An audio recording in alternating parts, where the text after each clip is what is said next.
Dear students, good morning all of you. आप सभी का एक बार फिर से सर्वोदय पब्लिक स्कूल के ऑनलाइन क्लासेज में स्वागत है। प्यारे बच्चों, अपन पढ़ रहे थे संविधान के अंदर नीति निर्देशक तत्वों के बारे में, और नीति निर्देशक तत्वों का अर्थ है और उसके कुछ प्रारंभिक जो अनुच्छेद हैं वो अपन पिछली कक्षा में पढ़ चुके हैं,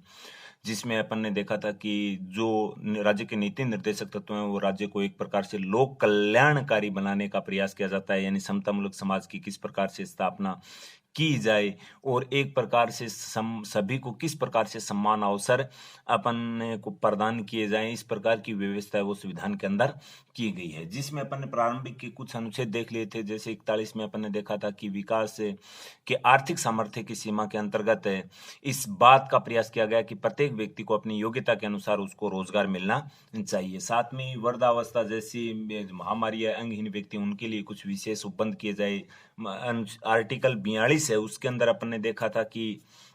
महिलाओं के लिए, विशेषकर जो प्रसूतावस्था की महिलाएं होती हैं, उसके लिए विशेष उपबंध किए गए थे। जो पहले प्रसूता अवकाश था 6 माह था, वर्तमान में 2 वर्ष कर दिया गया है। इस प्रकार की बातें भी अपन ने देखी थी। 43 के अंतर्गत अपन ने देखा था कि जैसा भी उचित हो, या अपन कह सकते हैं कि श्रमिकों को उनको जीवन निर्वाह करने के लिए एक प्रकार से उनको उचित वेतन भी मिलना चाहिए ताकि उसका जीवन स्तर ऊपर उठ सके, यानी सामाजिक और सांस्कृतिक उन्नति के जो सुअवसर की बात की गई थी वो 43 में की गई थी, यानी सामाजिक व सांस्कृतिक उन्नति के सुअवसर प्रदान किए जाएं, उसकी व्यवस्था है वो आर्टिकल 43 में की गई थी। 44 में समान आचार संहिता की बातें कही गई थी, यानी 44 में, आर्टिकल 44 में समान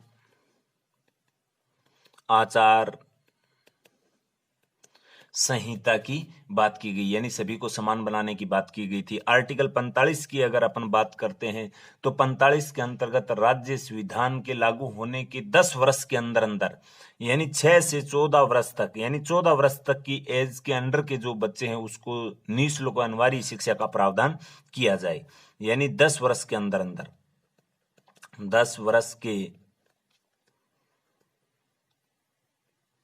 अंदर अंदर निःशुल्क, यानी जिसका कोई शुल्क नहीं हो, यानी राज्य का यह दायित्व होगा निःशुल्क शिक्षा की व्यवस्था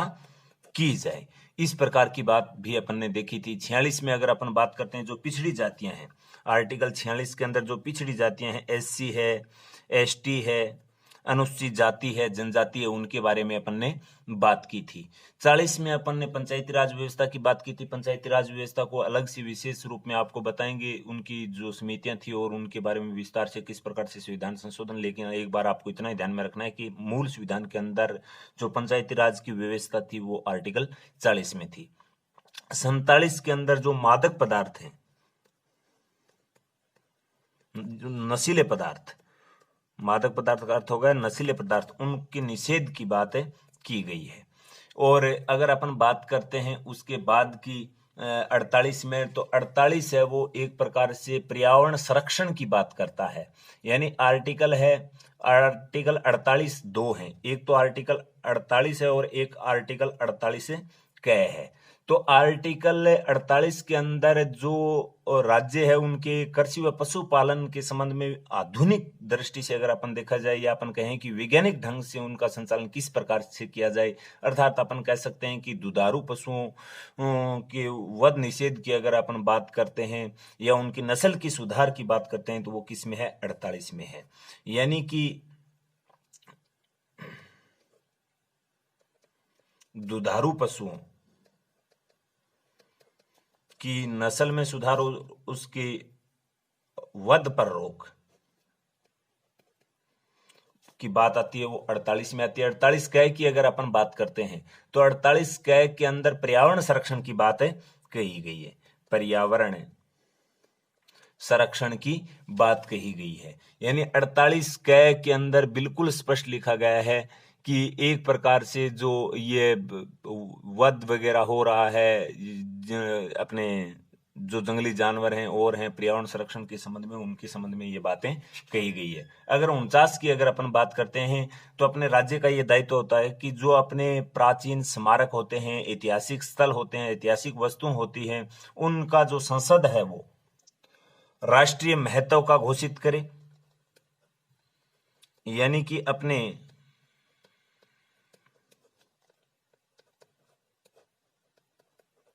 ऐतिहासिक वस्तुएं हैं, स्मारक हैं,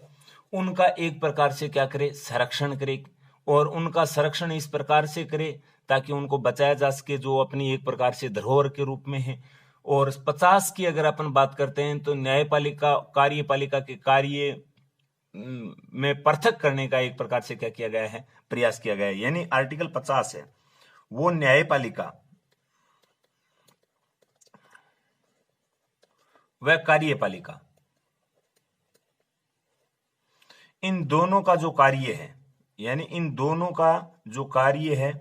उनको अलग करने का काम है किया गया। यानी दोनों का कार्य अलग अलग होगा, एक दूसरे के कार्य में हस्तक्षेप नहीं करेंगे। और न्यायपालिका का उद्देश्य है कि जो स्वतंत्रता अपना संविधान अपने को प्रदान कर रहा है, जो अधिकार अपने को अपना संविधान प्रदान कर रहा है, उसका संरक्षण किस प्रकार से किया जाए। साथ में अगर अपन बात करते हैं आर्टिकल 51 की, जो नीति निर्देशक तत्वों में अंतिम आर्टिकल है, तो आर्टिकल 51 के अंदर जो अपनी अंतर्राष्ट्रीय शांति व सुरक्षा